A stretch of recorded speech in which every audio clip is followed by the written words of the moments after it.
When a crime has been committed, any good investigator will ask the question, who benefits? So let's apply this reasoning to the main parties associated with the events of 9/11.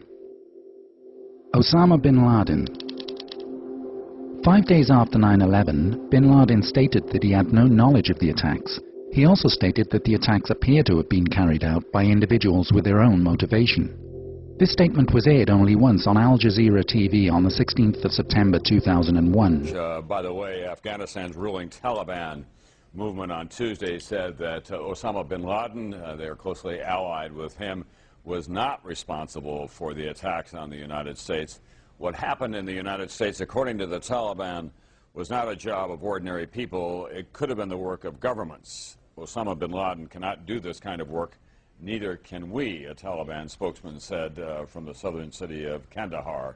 The Taliban, of course, a very militant and very conservative Islamic organization and widely believed to be harboring Osama bin Laden, a very wealthy Saudi dissident. There was no word from bin Laden, but the Taliban-ruled government of Afghanistan, where bin Laden is based, issued a statement this morning condemning the attacks and saying bin Laden did not have the capability to carry out such acts. And there were plenty of other suspects, ranging from radical Palestinian groups to rogue governments.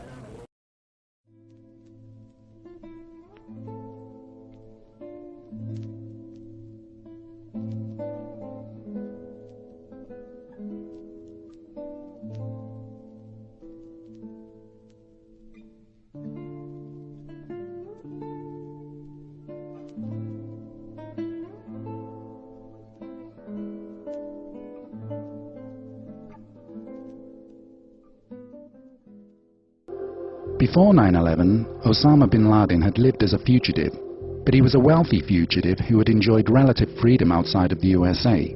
He was even able to obtain kidney dialysis treatment at an American hospital in Dubai just prior to 9/11. And within Afghanistan, his country of residence, he was protected by the Taliban, who had full control of the country. However, after 9/11, bin Laden's life became increasingly worse. For example, he was now unable to stay within the comfort zone of Afghanistan because the country had been invaded by the coalition forces. Bin Laden was also unable to freely visit other countries for hospital treatment because those countries would risk being accused of harboring a wanted terrorist. He would therefore have to spend even more of his money on protection, plus his future options would be extremely limited in terms of survival, finding a place to stay, finding the hospital treatment he needed, and planning future terror attacks. Numerous news reports from 2002 stated that bin Laden had in fact died. So when it comes to the question of who benefited from 9/11, on a scale of 0 to 10, Osama bin Laden scores 0. Al-Qaeda. Al-Qaeda was created by the CIA during the 1980s for the purpose of fighting off an attempted Russian invasion of Afghanistan. The CIA funded Al-Qaeda and supplied them with the weapons and intelligence they needed to ward off the Russian threat. When the Soviets withdrew from Afghanistan in the late 1980s, the CIA continued to fund Al-Qaeda, and many of its operatives were used as CIA assets. These operatives were used as double agents for use in anti-terrorism drills within the USA and for covert military operations. Since 9/11, Al-Qaeda would have found it almost impossible to carry out major terrorist attacks in countries like the USA. For example, the Patriot Act in the USA allows the government to spy on all phone and email communications. So life for any terrorist organization will have become immeasurably worse since 9/11. In addition to this, the invasion of Afghanistan and the loss of so many of Al-Qaeda's main operatives would have seriously disrupted and undermined Al-Qaeda's ability to function as a terror group in the future. So when it comes to the question of who benefited from 9/11, on a scale of 0 to 10, Al-Qaeda scores 0.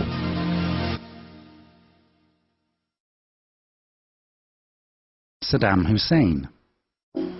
Up until 9/11, Saddam enjoyed a relatively comfortable life as the dictator of Iraq. However, since 9/11, Saddam's life had become progressively worse.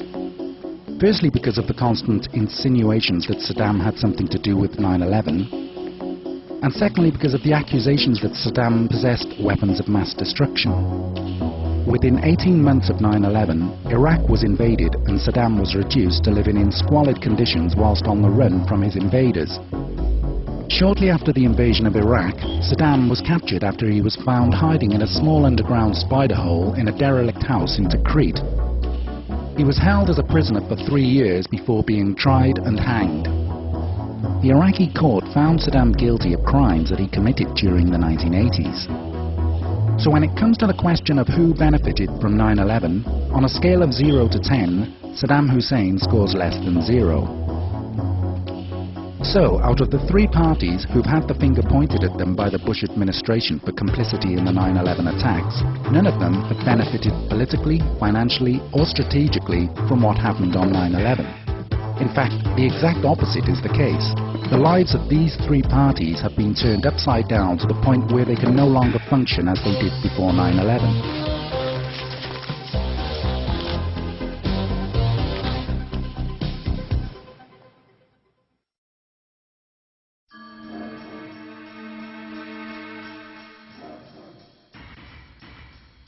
So who did benefit from 9/11? Larry Silverstein. This man became the leaseholder of the World Trade Center complex just a few weeks before 9/11. Silverstein faced the daunting task of having to remove the illegal asbestos that covered every steel beam in the Twin Towers. This job would have cost over $1 billion. When Silverstein took possession of the World Trade Center complex, he reworked the insurance policy on the complex to specifically cover terrorist attacks. After 9/11, Silverstein received $7 billion compensation from his insurers. That's a massive profit on his original $15 million investment. So when it comes to the question of who benefited from 9/11, on a scale of 0 to 10, Larry Silverstein scores 10.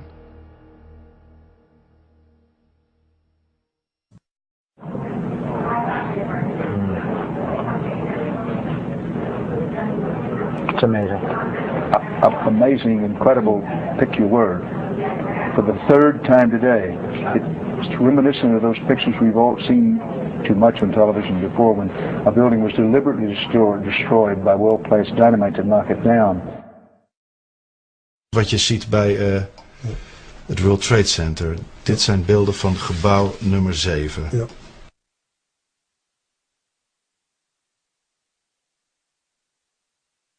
Ja. Ze hebben gewoon kolommen weggeblazen. Er is nagesprongen. Dus dit is controlled demolition. Zeker weten. Zeker weten. Er is nagesprongen. Dit is in opdracht gebeurd. Dit heeft een team gedaan van experts. Maar dit is ook op 11 september gebeurd. Dezelfde dag? Dezelfde dag. Dezelfde dag? Weet je dat zeker? Ja. Was het zeker weten de 11e? Totaal helemaal zo. 7 uur nadat de World Trade Center naar beneden viel. Ja? Hebben ze hard gewerkt. Larry Silverstein, new leaseholder of the World Trade Center, regretfully declared that a decision was made to pull Building 7 by the end of the day, the last structure added to the World Trade Center complex. Let's hear Mr. Silverstein's actual words, delivered for our benefit in the 2002 PBS documentary America Rebuilds. I remember getting a call from the fire department commander telling me that they were not sure they were going to be able to contain the fire. And I said, you know, we've had such terrible loss of life. Maybe the smartest thing to do is pull it. And they made that decision to pull, and then we watched the building collapse.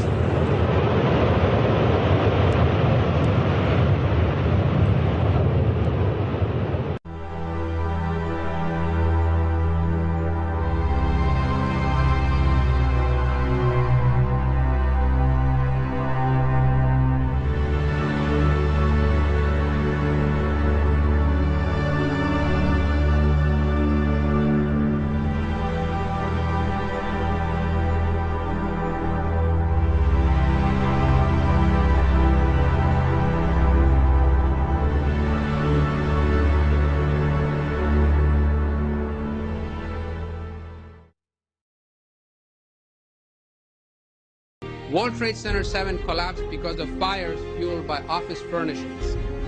It did not collapse from explosives or from fuel oil fires. The official story is a lie.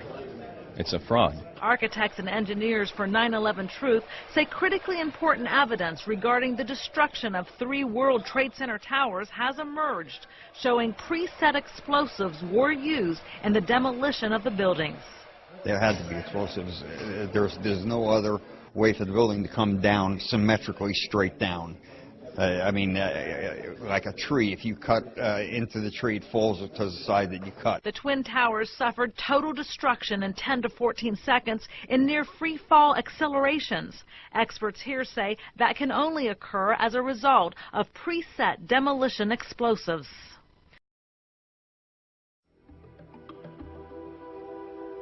The project for the new American century. In September of 2000, these men produced a neocon manifesto called Project for the New American Century, or PNAC for short. This manifesto detailed their ambitions and intentions for America in the 21st century. It called for the transformation of America into tomorrow's dominant force through permanent military bases in the Middle East. It also wanted to establish America as a global constabulary, unchallenged by the UN and the rest of the world. It also called for regime change in countries like Iraq and Afghanistan. But it said that fulfilling these ambitions would be a long process unless there was a catastrophic and catalyzing event like a new Pearl Harbor. In Washington, D.C., many congressional leaders have been transferred to a secret location. Some senators have described this as a second Pearl Harbor. Within 12 months of producing the PNAC manifesto, the events of 9/11 took place, and the new neocon administration was able to carry out virtually every ambition called for in their PNAC manifesto. So when it comes to the question of who benefited from 9/11, on a scale of 0 to 10, the PNAC group scores 10. Dick Cheney. The current Vice President and former CEO of Halliburton still receives a multi-year deferred salary package from Halliburton, whose stock has increased considerably since the invasions of Afghanistan and Iraq. The arms industry. There is nothing better for the arms industry than a war. Since 9/11, billions of dollars worth of missiles and bombs have been used and had to be replaced, and President Bush is asking for and receiving additional defense funds. He is the man to spend those billions of dollars and give them to his friends and business partners, who in turn support his political career, not least with money. As part of the Carlyle Group, the Bush family have already gained huge profits from the company's manufacture of weapons and military bases since 9/11. So when it comes to the question of who benefited from 9/11, on a scale of 0 to 10, Bush, Cheney and the arms industry scores 10. US oil companies. Again, a business field where President Bush is involved. Over 60% of the world's oil fields happen to be in the Middle East. The current supply of oil used by the US, which is the world's biggest oil consumer, will be exceeded by demand within the next 10 years or so. Without gaining control of that 60% of oil in the Middle East, the US economy would soon collapse. So it is essential for America to gain control of those oil fields in the Middle East as soon as possible. Not just for its own use, but also to control the supply of that oil to other countries such as China, which will soon become the most powerful nation on earth. Since the 1980s, US oil interests have wanted to build an oil pipeline from the Caspian oil fields down through Afghanistan. They wanted to do this in order to control the supply of oil to countries such as China. However, the Taliban, who occupied Afghanistan at the time, refused to allow the US to build this pipeline. However, just one day after America installed its own government in Afghanistan, the contract was signed to construct the pipeline they desperately wanted. The company that had the contract with the Taliban is Brightest Corporation. They are from Argentina. The only remaining thing was to take the Taliban and Brightest out. And then we control it all. We control the Caspian Basin oil. We have the pipeline to get it to the sea. So when it comes to the question of who benefited from 9/11, on a scale of 0 to 10, the American oil companies scored 10. The US government. The terrorist attacks on 9/11 gave the US government the excuse to further pursue its goal of a New World Order by means of war. The Patriot Act allows the government to spy on the communications of every citizen. It also allows the sampling of DNA of any person convicted of any crime of violence.